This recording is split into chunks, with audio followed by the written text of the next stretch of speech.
Hello friends, again welcome back to my class. जैसा कि आप जानते हैं हम ओ लेवल का सिलेबस कवर कर रहे हैं और उसमें हमारा मॉड्यूल 2 M2 R5 रनिंग में है, जिसका कि name web designing and publishing है। प्रीवियस की वीडियो में आपने इसका चैप्टर नंबर 1 का पार्ट फर्स्ट देखा था, जो कि आप लोगों को आई होप समझ में आ गया होगा कि क्या इंटरनेट होता है, किस तरह से वर्क किया जाता है। ठीक है, आज हम चैप्टर 1 का पार्ट सेकंड करने जा रहे हैं। आई होप आपको ये वीडियो भी प्रीवियस की वीडियो की तरह समझ में आएगी। तो चलिए स्टार्ट करते हैं आज की वीडियो, जिसमें कि हम टॉपिक्स कवर करने जा रहे हैं कि www क्या होता है, difference between world wide web and internet. World wide web यानी www और इंटरनेट के बीच में क्या डिफरेंस है वो हम आज की वीडियो में डिस्कस करेंगे। Evaluation of the www। 4 आ जाएगा हमारा वेब ब्राउजिंग एंड सॉफ्टवेयर। ठीक है, वेब ब्राउजिंग सॉफ्टवेयर क्या होते हैं उनके बारे में हम आज की वीडियो में डिस्कस करने जा रहे हैं। देखिए, ये जो टॉपिक्स आज की वीडियो में हम कवर करने जा रहे हैं काफ़ी इंटरेस्टिंग एंड सिंपल टॉपिक्स हैं, जो कि एट प्रेजेंट डेली रूटीन्स में सभी पर्सन्स यूज़ में लेते हैं। बस उनका थोड़ा जो बेसिक नॉलेज है वो हमारा यहाँ पे कवर किया जाएगा। ठीक है, तो देखिए, सबसे पहला हमारा टॉपिक, जैसा कि मैंने आपको बताया था कि हम www के बारे में जानेंगे कि www आखिर क्या होता है। आपने सुना भी होगा www, वर्ल्ड वाइड वेब, या फिर इंटरनेट, या फिर इसी तरह आपके HTTP, बहुत से टर्म्स आपने सुने हुए हैं। तो हम उसी के बारे में डिस्कस करेंगे आज की वीडियो में। वर्ल्ड वाइड वेब यानी www which is also known as a web. ठीक है, आपने वेब सुना होगा कि वेबसाइट है, वेब है ना, ये वर्ड सुना है आपने, बट आखिर ये है क्या, उसके बारे में हम आज की वीडियो में डिस्कस करेंगे। ठीक है, कि वेब आखिर है क्या। वर्ल्ड वाइड वेब को हम शॉर्ट में क्या कह सकते हैं, वेब कह सकते हैं। Is a collection of websites और web pages stored in the web server and connected to the local computers through the internet. Simple सी लाइन है यहाँ पे, कि ये लाइन तो आपको समझ में आ गई। अभी कह रहा है कि आखिर वर्ल्ड वाइड वेब है क्या, www क्या है। ठीक है, www क्या है, एक तरह से आपका कलेक्शन है। किसका कलेक्शन है, वेबसाइट्स एंड वेब पेजेस का, यानी वेबसाइट एंड वेब पेजेस का ये कलेक्शन है हमारा www। यानी आप देखिए, आप जब अपनी कोई वेबसाइट डिज़ाइन करते हैं, ठीक है, या आपने मान लीजिए कोई वेबसाइट डिज़ाइन करी, अब इस वेबसाइट में आपने बहुत सारे पेजेस ऐड करें। ठीक है, अलग अलग पेजेस को क्या करा है, इसमें लिंक करा है ना। आपकी वेबसाइट तो एक ही है, उसमें अलग अलग आपने टैब्स बनाए जिसमें अलग अलग आपने लिंक्स दिए गए हैं, तो वो सब क्या है, आपके वेब पेजेस है। तो www क्या है, हमारा एक कलेक्शन है वेबसाइट्स का। यानी ये तो केवल एक वेबसाइट हुई, इसी तरह मान लो और भी 2 हुई, 3 हुई, बहुत सी वेबसाइट हो गई और बहुत से वेब पेजेस हो गए। उन सभी का कलेक्शन क्या है, हमारा www। ठीक है, सिंपल लाइन में समझाया मैंने। बहुत सी वेबसाइट एंड बहुत से वेब पेजेस का जो कलेक्शन है वो हमारा www है। किस पर स्टोर्ड है, ये हमारे वेब सर्वर पर। ठीक है, कैसे, जैसे ये मान लीजिए आपकी वेबसाइट है। ठीक है, एक वेबसाइट है। अब आपकी वेबसाइट तभी सभी लोगों को दिखेगी यानी विजिबल रहेगी जब आपने इसे सर्वर पर होस्ट करा हो। ठीक है, एक सर्वर होता है जो कि क्या करता है, सभी की वेबसाइट को स्टोर करके रखता है ना। तो www क्या करेगा, या जो सर्वर पे जो वेबसाइट्स हैं उन्हें आपके लिए ओपन करवाएगा, उन लिंक डॉक्यूमेंट्स को, उन जो भी हाइपर टेक्स्ट लैंग्वेज जो भी लिखा गया होगा उसमें कोडिंग होगी, उन्हें आपके लिए ओपन करेगा। ठीक है, तो वर्ल्ड वाइड वेब क्या हो गया, एक तरह से कलेक्शन हो गया आपके किसका, वेबसाइट्स का, और साथ ही साथ वेब पेजेस का कलेक्शन होता है आपका www। और connected to the local computers through the internet. और ये क्या होता है, जो आपके लोकल कंप्यूटर्स होते हैं, ये तो आपका सर्वर हो गया और ये आपके लोकल कंप्यूटर्स हो गए, जैसे कि आपका खुद का पर्सनल कंप्यूटर। ठीक है, तो वर्ल्ड वाइड वेब क्या करेगा, इन सभी लोकल कंप्यूटर से भी क्या होगा, कनेक्टेड होगा। किसके थ्रू, इंटरनेट के थ्रू, या इंटरनेट। ठीक है, इंटरनेट के थ्रू आपका कंप्यूटर और आपका जो सर्वर है वो कनेक्टेड होगा। और ये जो आपके वेब पेजेस का कलेक्शन है ये किस पर रखा जा रहा है, आपके www पे। यानी मान लीजिए आपने कोई वेबसाइट डिजाइन करी, तो आपने वो स्टोर करवाई सर्वर पे। अब सर्वर के थ्रू आपको कैसे मिलेगी, सर्वर पर कैसे मैनेज की जाएगी, ये सब किसके थ्रू होता है, वर्ल्ड वाइड वेब के थ्रू होता है। ये ही क्या कर रहा है, आपके सभी वेबसाइट्स और वेब पेजेस का कलेक्शन रखता है ताकि आपको दिखाया जाए कोई भी वेबसाइट, है ना। तो आप समझ गए होंगे कि www क्या होता है। In another word, world wide web is a set of program standards. ठीक है, अगर हम अलग दूसरे वर्ड में कहना चाहें तो वर्ल्ड वाइड वेब क्या है, सेट ऑफ प्रोग्राम स्टैंडर्ड्स का है ना। ठीक है, यानी हर एक किस तरह से कोई फाइल हमारी जो भी वेबसाइट है वो किस तरह से सर्वर पर पोस्ट की जाएगी, किस तरह से सर्वर पर से सभी कंप्यूटर सिस्टम्स को, जो भी कंप्यूटर्स कनेक्टेड होते हैं इंटरनेट के थ्रू, उनको कैसे पोस्ट करवाई जाए, उनको कैसे दिखाई जाए। तो ये सब क्या है, वर्ल्ड वाइड वेब का जो प्रोग्राम स्टैंडर्ड है वो ही मैनेज करके रखता है। तो ये क्या कहला रहा है, एक तरह से set of program standard to allow a user to access web pages governed by the protocols where you can create or access your websites containing text, images, graphics, audios and videos. यानी जो हमारा world wide web है वो हमारा एक तरह से set of programs standards का बना हुआ है, जिसके थ्रू क्या कर सकते हैं हम, जो हमारा सर्वर है, सर्वर पे जो भी हमारे टेक्स्ट के अकॉर्डिंग रखा गया है, या फिर हम कह सकते हैं हमारा जो इमेजेस है, ग्राफिक्स है, ऑडियो वीडियोज हैं, उन सभी को एक्सेस कर सकते हैं ये, और उनके लिए और क्या कर सकते हैं, वेब पेज क्रिएट कर सकते हैं। तो ये सब किसके थ्रू पॉसिबल होता है, वर्ल्ड वाइड वेब के थ्रू।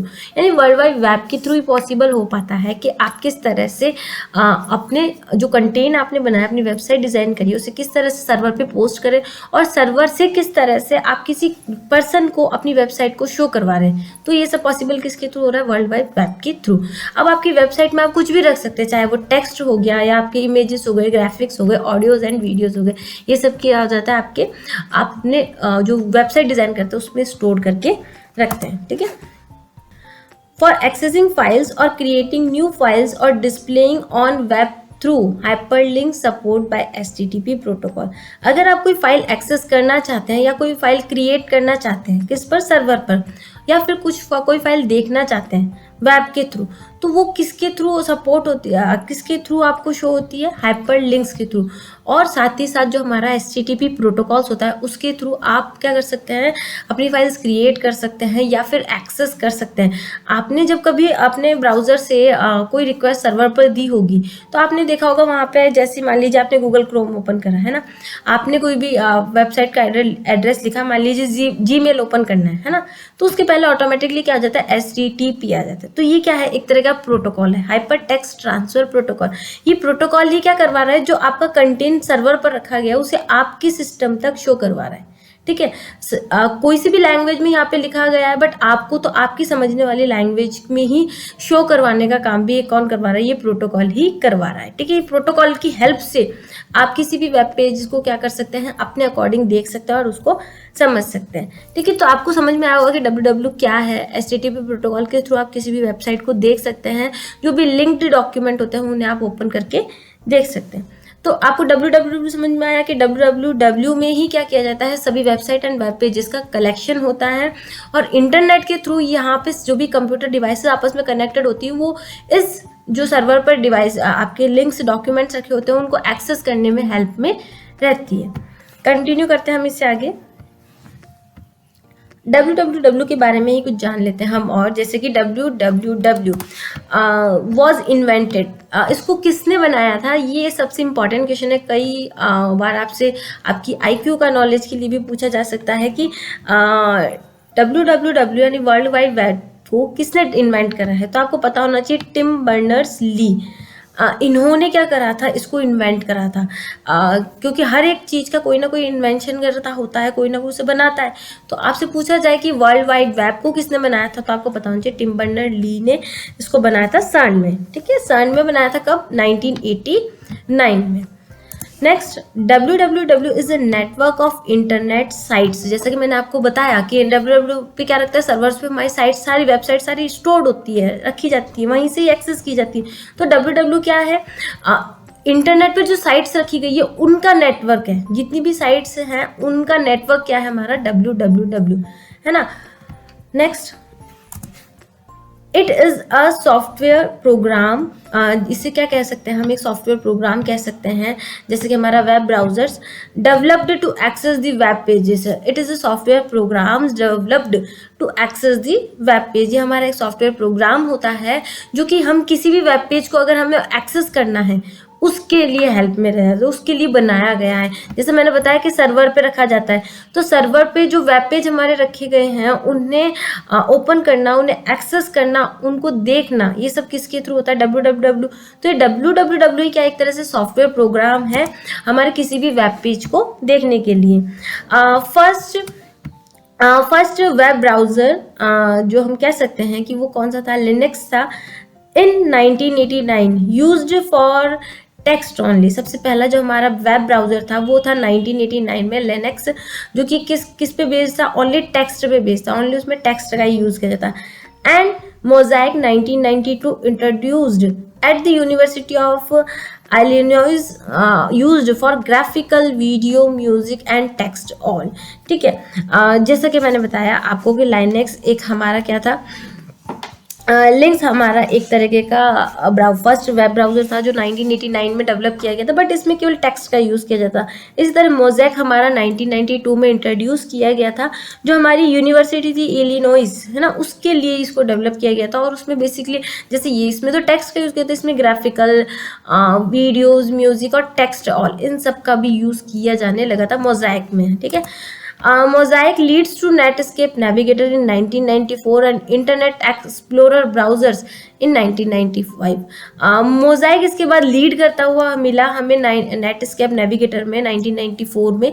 उसके बाद इसको डेवलप किया गया इंटरनेट एक्सप्लोरर के रूप में इन 1995 में। तो इस तरह से हमारा www का इन्वेंशन हुआ था, पूरा इसका प्रोसेस था कि कब ये इन्वेंट हुआ, किसने इसे बनाया, ये है क्या एक तरह से। और फर्स्ट हमारा जो टेक्स्ट ओनली ब्राउज़र था वो कौन सा था, वो मैंने आपको यहाँ पे बताया। ठीक है, ब्राउज़र क्या होता है और आगे की डिटेल्स क्या होती है, ये सब आपको धीरे धीरे पता चल जाएंगी। कुछ ऐसे टर्म्स लाइन्स आए होंगे, वर्ड्स, जो कि आपको धीरे धीरे पता चल जाएगी, बट मैं आपको यहाँ पे सिंपल नॉलेज के लिए बताना चाहती हूँ कि ब्राउज़र्स क्या होता है। एक तरह से आपकी रिक्वेस्ट को सर्वर तक पहुँचाने का काम कौन करता है, आपका कंप्यूटर सिस्टम का ब्राउज़र। सपोज आपका गूगल क्रोम है, ठीक है, अब क्रोम आपका ब्राउज़र है, आपने उसके सर्च बार में, एड्रेस बार में टाइप कर दिया कुछ भी एड्रेस, है ना, फॉर एग्जाम्पल कोई सी भी यूनिवर्सिटी। अब आपका ब्राउज़र क्या करेगा, जो आपका सर्वर है, ठीक है, सर्वर पर रिक्वेस्ट भेजेगा, सर्वर आपकी रिक्वेस्ट के अकॉर्डिंग रेस्पॉन्स सर्च करके आपके ब्राउज़र पर आपके समझने वाली लैंग्वेज में उसको ट्रांसलेट करके शो करवा देता है। ठीक है, तो ये होता है आपका ब्राउज़र। ब्राउज़र के थ्रू ही आप क्या कर सकते हैं, किसी भी वेब पेज को देख सकते हैं, एक्सेस कर सकते हैं और उससे इंफॉर्मेशन ले सकते हैं। अब यहाँ हम जानेंगे कि difference between world wide web and internet, यानी वर्ल्ड वाइड वेब और इंटरनेट के बीच में डिफरेंस क्या है, वो हम इस स्लाइड पर डिस्कस करेंगे। Some people use the terms internet and world wide web interchangeably, यानी कुछ लोग इंटरनेट को और वर्ल्ड वाइड वेब को एक जैसा ही मानते हैं कि ये दोनों क्या है, सेम है। आप इंटरनेट बोल दीजिए, वर्ल्ड वाइड वेब यानी www बोल दीजिए, दोनों सेम है, बट ऐसा नहीं है। अभी मैंने आपको प्रीवियस में बताया कि वर्ल्ड वाइड वेब तो क्या है, हमारे जो वेब पेजेस है उन्हें कंटेन करके रखता है, उन्हें एक्सेस करने की परमिशन देता है हाइपरलिंक्स टेक्स्ट को। और इंटरनेट क्या है, ये आपके इंटरनेट के थ्रू आप वर्ल्ड वाइड वेब से जुड़े पेजेस को देख पा रहे हैं, तो ये हमारा इंटरनेट के अंदर आता है। Internet is entirely different from www। Internet हमारा www से थोड़ा डिफरेंट है। It is a world wide network of devices like computers, laptop, tablets. ठीक है, इंटरनेट क्या है, हमारा वर्ल्ड वाइड नेटवर्क है जिसमें कि हमारे जो डिवाइसेस हैं, जैसा कि हमारा कंप्यूटर हो गया, लैपटॉप हो गया, टैबलेट्स हो गया, आपस में क्या है, कनेक्टेड है ना। मैंने आपको बताया था प्रीवियस स्लाइड में, अगर यहाँ सर्वर पे www में हमारा कंटेंट रखा गया है और इंटरनेट के थ्रू डिवाइसेस आपस में कनेक्टेड हैं, तो ये जो इंटरनेट है केवल एक कंप्यूटर के लिए नहीं होगा, ये आपके लैपटॉप के लिए भी हो सकता है, टैबलेट्स के लिए भी हो सकता है, आपके और जो आपकी डिवाइसेस है उनके लिए भी इंटरनेट का आप यूज़ करते हैं। तो इंटरनेट तो वो टर्म है जिससे कि आपकी डिवाइसेस आपस में कनेक्टेड हो रही हैं एक दूसरे से और सर्वर से। और www क्या है, इस पर हमारे जो वेब कंटेंट्स हैं, वेबसाइट्स हैं, उन्हें स्टोर और मैनेज किया जाता है।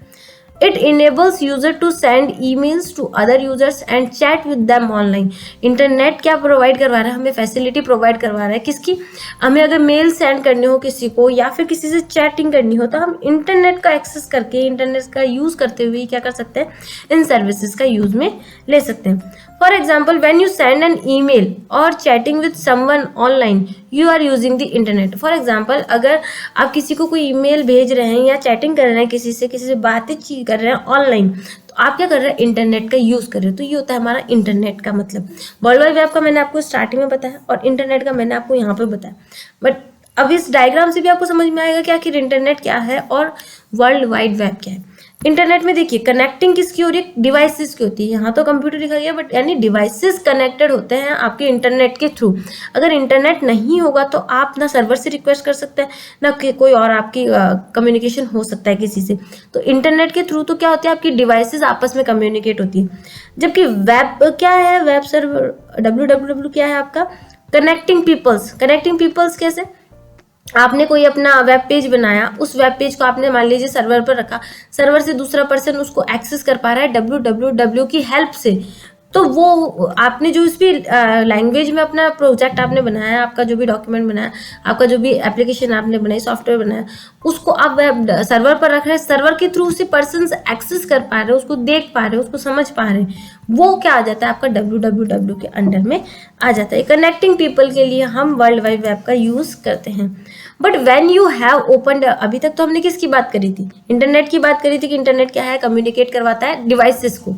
अब हम बात कर रहे हैं आपके www। But when you have opened a website like google.com for information, you are using the world wide web, a network of servers over the internet. जैसे कि मान लीजिए अब आपको क्या कहा गया, जैसे आपने इंटरनेट का एक्सेस कर लिया, बट मान लीजिए आप किसी वेबसाइट को ओपन करते हैं, जैसे कि google.com हो गया, अपनी कोई इन्फॉर्मेशन लेने के लिए इंटरनेट के थ्रू। तो ये जो इंटरनेट के थ्रू आपको इन्फॉर्मेशन मिलेगी वो किसके थ्रू मिलेगी, आपको वर्ल्ड वाइड वेब के थ्रू मिलेगी।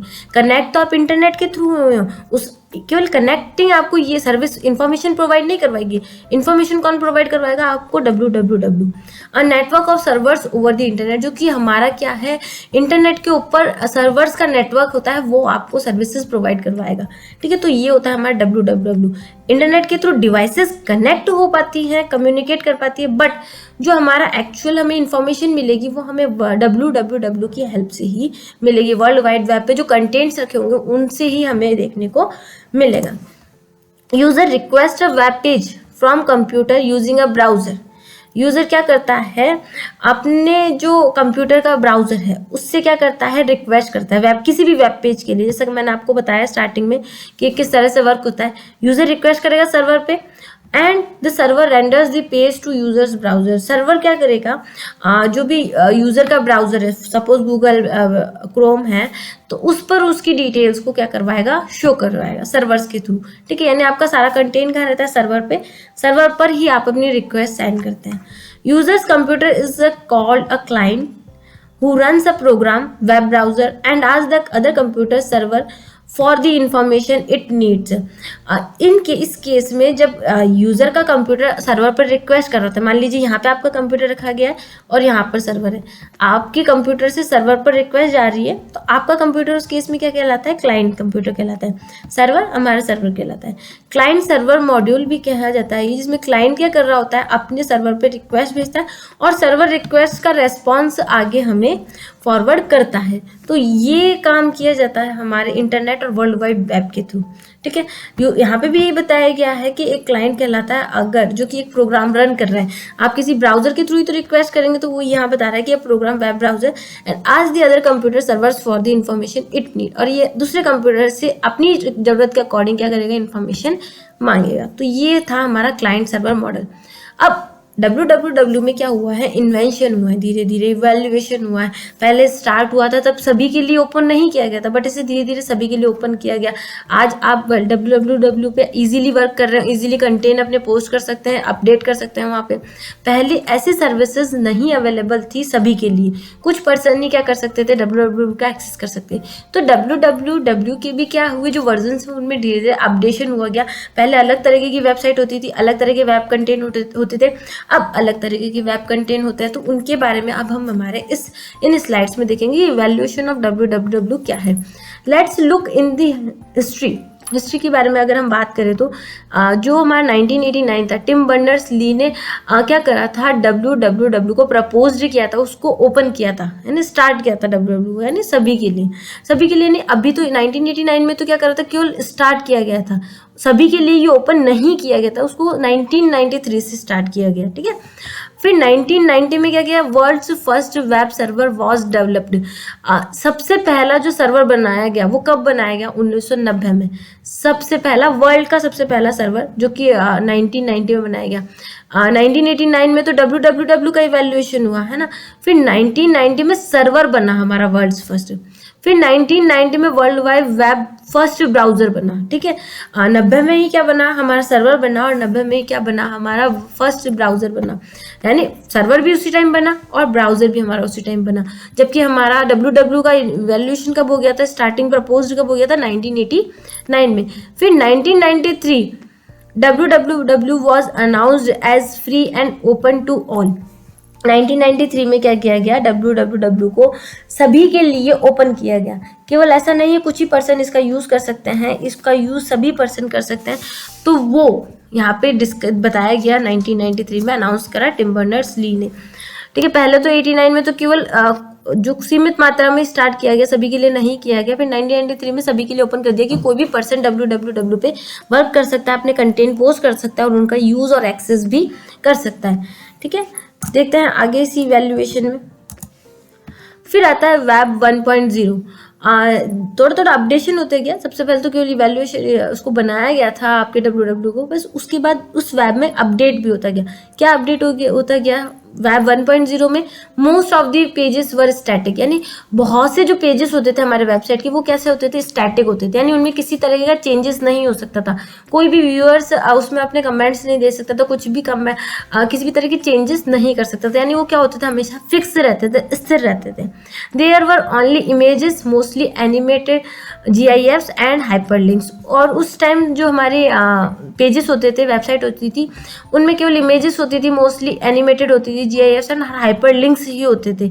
और ये सभी क्या होते थे, फिक्स होते थे, उनमें किसी भी तरह का चेंजेस नहीं होता था, ना ही आप उसमें अपना किसी तरह का कमेंट या अपना कोई रिस्पॉन्स दे सकते थे। रीडर्स और users were unable contribute to this site, और रीडर्स और जो यूजर्स थे वो अनेबल थे उस साइट पर कोई सा भी अपना कंट्रीब्यूशन देने के लिए, यानी वो अपना किसी तरह का कमेंट या डिटेल्स उस पर शेयर नहीं कर सकते थे। ये स्टार्टिंग का था हमारा www का, ठीक है, जिसे हम वेब 1.0 के नेम से भी जानते हैं। फिर आया हमारा web 2.0, pages are made dynamic. फिर क्या किया, 2.0 में थोड़ा अपडेट्स किया गया। अब हमारे जो वेब पेजेस होने लगे वो डायनामिक होने लगे, यानी वो चेंजेस होने लगे। आप देखेंगे तो वहाँ पे एक पेज हमारा अलग डिफरेंट टाइप का रहेगा, उसके अलग अलग रहेगा। आप चाहें तो उनमें अपना कॉन्ट्रीब्यूशन भी दे सकते हो, जो कि हमारे वेब 1.0 में नहीं था। यूजर्स और readers are allowed to participate with the website and contribute their views to web. Users और रीडर जो भी उसको देख रहा है, उस वेबसाइट का यूज़ कर रहा है, उनको पार्टिसिपेट करने का, वेबसाइट पर कंट्रीब्यूट करने के लिए अलाउ किया गया। यानी अब कोई भी पर्सन उन पर अपनी डिटेल्स शेयर कर सकते हैं। जैसे विकिपीडिया हो गया, वो क्या है, एक तरह से डायनामिक है, उस पर कोई भी पर्सन चाहे तो अपने कमेंट्स, अगर उस पर्टिकुलर टॉपिक से रिलेटेड इन्फॉर्मेशन पता है तो वो अपनी नॉलेज वहाँ पे रख सकता है, नॉलेज शेयर कर सकता है। Technologies are widely use like client side, JavaScript, Ajax, Flash and Flex et cetera. Technologies का वाइडली यूज़ किया गया, जैसे क्लाइंट साइड स्क्रिप्टिंग लैंग्वेज, जिसमें जैसे हमारा जावास्क्रिप्ट आ गया, एजेक्स आ गया, फ्लैश आ गया, फ्लैक्स आ गया एक्सेट्रा, इनका यूज़ किया जाने लगा वाइडली। इसी तरह सर्वर साइड, क्लाइंट साइड तो आप जानते हैं हमारा कंप्यूटर, और सर्वर साइड हम जानते हैं हमारे जो सर्वर जहाँ पे हमारे सारे कंटेंट्स रहते हैं, उन पर हम यूज़ करने लगे Perl, PHP, Ruby, JSP et cetera. इसी तरीके की और भी लैंग्वेजेस का हम यूज़ करने लगे हमारे सर्वर साइड के लिए, ठीक है। यानी जो प्रोग्रामिंग की जाने लगी वो दोनों साइड बहुत ही टेक्नोलॉजी की यूज़ के साथ की जाने लगी। कई एडवांस स्क्रिप्टिंग लैंग्वेजेस का यूज़ करके हमने क्या बनाना स्टार्ट किया, हमारी वेबसाइट डिज़ाइन करना स्टार्ट किया और उसे www पे पोस्ट करवाना स्टार्ट किया। और जो ये सब मेंटेन किया जा रहा था वो बहुत ही मैनेजफुल तरीके से किया जाने लगा। फिर और इवैल्यूएशन हुआ हमारा, जिसे हम कहते हैं web 3.0। Tim Berners-Lee described semantic web as the most important component of a Web 3.0। Tim Berners Lee ने डिस्क्राइब कराया हमारे Web 3.0 को एक बहुत ही अच्छे कंपोनेंट्स के साथ, जो कि हमारा सिमेंटिक वेब के रूप में जाना जाता है। Hence web is required to be more meaningful. ये जो वेब हमारी मानी गई, ये बहुत ज़्यादा मीनिंगफुल मानी गई, क्योंकि पहले तो क्या था, केवल हमारे पास इमेजेस होती थी, टेक्स्ट होती थी, स्टैटिक हुई, डायनामिक हुई। अब जो हमारी वेबसाइट बनने लगी वो ऐसी रिस्पॉन्सिव वेबसाइट बनने लगी जो किसी भी डिवाइस की को सपोर्ट कर जाती थी। पहले तो केवल मान लीजिए कंप्यूटर के लिए थी, बट अब हमारे चाहे टैबलेट्स हो, लैपटॉप हो, हमारे मोबाइल्स हो, उनको सपोर्ट करने वाली वेबसाइट्स इसमें बनने लगी। Eric Smith described Web 3.0 as a web should be able to run any device and everything will be on the cloud. जो एरिक स्मिथ थे उन्होंने डिस्क्राइब करवाया वेब 3.0 को इस वे में कि ये जो हमारा WWW का इवैल्यूएशन हुआ है वो ऐसा इवैल्यूएशन हुआ है कि यह जो हमारी वेबसाइट्स होगी वो किसी भी डिवाइस पर रन हो कर सकती हैं और कहीं उसको जो डेटा होगा वो क्लाउड पर स्टोर रहेगा, हमेशा सर्वर्स पे बहुत अच्छे तरीके से स्टोर किया जाएगा, मेंटेन किया जाएगा। तो ये क्या हुआ था, हमारे WWW में इवैल्यूएशन हुआ था 1.0 से लेके 3.0 तक। अब हम एक बात करते हैं हमारे वेब ब्राउजिंग सॉफ्टवेयर्स की। जैसा कि हमने बात करा था हमारा गूगल क्रोम हो गया, आगे हम और डिटेल्स भी जानेंगे इनके बारे में, बट एक शॉर्ट नॉलेज यहाँ पे हम डिस्कस कर लेते हैं इसी टॉपिक के साथ। अब वेब ब्राउजिंग क्या होता है? Web browsing is a kind of a software which is use to access the web contents. Web browsing एक तरह से क्या है, सॉफ्टवेयर का ही हमारा पार्ट है जो कि क्या है, किस लिए बनाया गया है, वेब कंटेंट्स को एक्सेस करने के लिए। वेब कंटेंट्स को एक्सेस करना मतलब जो सर्वर्स पे हमारे कंटेंट्स रखे होते हैं, वेबसाइट्स होते हैं, उन्हें एक्सेस करके हमारे क्लाइंट तक के ब्राउजर पर शो करवाना, ये सब किसके थ्रू होता है, वेब ब्राउजिंग के थ्रू। ठीक है, this kind of software is used at the client side. ये सॉफ्टवेयर जो यूज़ किया जाता है वेब ब्राउजर, ये किस साइड यूज़ किया जाता है, हमारे क्लाइंट साइड की तरफ। जैसे कि मैंने आपको बताया क्लाइंट कंप्यूटर रिक्वेस्ट भेजता है अपने यहाँ से, तो ये जो क्लाइंट साइड पर ही क्या करते हैं, हम वेब ब्राउजर का यूज़ करते हैं जो कि जो हमारी वेबसाइट है उनको ब्राउज करके हमारी विंडो पर शो करवाए। This contents various tools which are use to navigate the web contents. ये जो हमारा क्लाइंट साइड सॉफ्टवेयर होता है ये बहुत से ऐसे टूल्स को अपने अंदर रखता है जो कि हमें किसी ना किसी वेब कंटेंट्स को नेविगेट करवाता है कि हमें इस पर्टिकुलर वेबसाइट को देखना है, इसको ओपन करवाना है, इसको इस तरह से मेंटेन करना है, इस तरह से रन करना है। तो नेविगेट करवाने का काम भी हमारा वेब ब्राउजर के थ्रू ही किया जाता है। We need to type the address URL of the website at the address bar. जब भी हम ब्राउजर का ओपन करते हैं तो हमें क्या करना होता है, उस वेबसाइट का एड्रेस बार में टाइप करना होता है। वेबसाइट का एड्रेस हमारा क्या कहलाता है, URL कहलाता है। इसके बारे में हम आगे जानेंगे, बट अभी आप शॉर्ट में लिख लीजिएगा। ठीक है, हमें क्या करना होता है, ब्राउजर में जो एड्रेस बार होता है, सर्च बार होती है, वहाँ पे हमें जिस वेबसाइट को ओपन करना होता है उसका URL यानी उसका एड्रेस लिखना होता है एड्रेस बार में in the web browser and this will let you reach to the home page default to the website। और जैसे आप URL लिखते हो तो जैसे आप सर्च पे क्लिक करते हो तो आपके सामने एक लिस्ट बन जाती है, फिर जैसे आप उस पर क्लिक करते हो तो आप उस वेबसाइट के क्या होम पेज पर पहुंच जाते हैं। ठीक है, तो वो ही बता रहा है कि आपका वेब ब्राउजिंग सॉफ्टवेयर आपके क्लाइंट साइड सॉफ्टवेयर होता है जो कि आपके वेब पेजेस को ओपन करने के लिए, उन्हें नेविगेट करवाने के लिए यूज में लिया जाता है। बस आपको ब्राउजर में उस वेबसाइट का एड्रेस लिखना होता है जिसे कि आप ओपन करना चाहते हैं। यहाँ पे वो डायग्राम बता रही हूँ मैं एक वापस आपको समझाने के लिए कि क्लाइंट कौन सा होता है, सर्वर कौन सा होता है। ठीक है, क्लाइंट क्या करता है, अपने ब्राउजर का यूज़ करके अपनी रिक्वेस्ट, है ना, जैसे सपोज गूगल क्रोम है ना, वहाँ पे सर्च बार में क्या लिखिएगा, मान लीजिए वेब, आपकी कोई सी भी यूनिवर्सिटी होगी उसका नेम लिख देगा, तो वो जो यूनिवर्सिटी की रिक्वेस्ट होगी कि आप ओपन करवाना चाहते हैं अपने ब्राउजर पर, उसकी रिक्वेस्ट कहाँ जाएगी, सर्वर पे, आपके HTTP प्रोटोकॉल्स को सपोर्ट करते हुए। अब सर्वर अपने पास रिक्वेस्ट को सर्च करेगा और अगर उसे रिस्पॉन्स मिल जाएगा तो वो आपकी रिक्वेस्ट का रिस्पॉन्स आपके ब्राउजर पर आपको शो करवा देगा, HTTP रिस्पॉन्स को, जो कि आपके वेब पेजेस में होगा, इमेजेस में होगा या जावास्क्रिप्ट में होगा। उसे आपकी समझने वाली लैंग्वेज में, कोडिंग ना दिखाकर, केवल यूजर जिस लैंग्वेज में समझ सकता है उसके अकॉर्डिंग आपको विंडो पर शो करवा देगा। तो ये होता है आपका क्लाइंट सर्वर स्ट्रक्चर, किस तरह से क्लाइंट अपनी रिक्वेस्ट सर्वर पर भेजता है और सर्वर किस तरह से उसे रिस्पॉन्स को वापस सेंड करता है। तो आई होप आपको आज की वीडियो में जो टर्म्स मैंने बताया है, WWW, difference between internet and WWW, और साथ ही वैल्यूएशन और किस तरह से वेब ब्राउजिंग सॉफ्टवेयर वर्क करता है, वो आपको समझ में आ गया होगा। तो आगे की वीडियो में भी हम इसी तरह के टॉपिक्स कवर करेंगे जो कि हमारे वेब डिज़ाइनिंग के लिए काफ़ी इंपॉर्टेंट है। तो आज की वीडियो के लिए तो इतना ही फ्रेंड्स, मिलते हैं नेक्स्ट वीडियो में नेक्स्ट टॉपिक के साथ। तब तक के लिए good bye, take care and thanks for watching my video. Thank you once again.